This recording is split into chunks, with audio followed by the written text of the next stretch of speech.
মোৰ নাম ভৱেন চৌধুৰী। মই এগৰাকী চিকিৎসক। আজিলৈ বহু ৰোগীক চিকিৎসা কৰিলোঁ। বহুতৰে কঠিন সমস্যাৰ সমাধান কৰিলোঁ।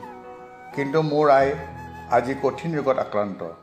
বিদেশীৰ বোজা, সাম্প্ৰদায়িকতা আৰু দুৰ্নীতি নামৰ জটিল ৰোগত আক্ৰান্ত মোৰ অসমীয়া আই। বহুবাৰ ধৰ্ণা দিলোঁ, অনশন কৰি বহুদিন নোখোৱাকৈ থাকিলোঁ।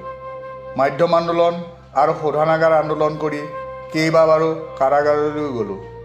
বিখ্যাত অসম আন্দোলন আৰু কলেজ শিক্ষকৰ আন্দোলনত সক্ৰিয় ভূমিকা গ্ৰহণ কৰি 2 বছৰ শিক্ষা জীৱনৰ ক্ষতি কৰিলোঁ।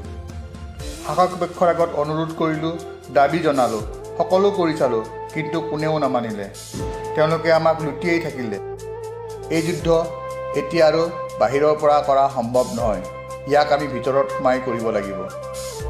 এয়া ধৰ্মযুদ্ধ, ব্যৱস্থাৰ পৰিৱৰ্তন কৰিবলৈ যুদ্ধ, ৰাজনীতি সলনি কৰিবলৈ যুদ্ধ। আৰু এই ধৰ্মযুদ্ধত অসমক আপোনালোকৰ সহায়ৰ প্ৰয়োজন।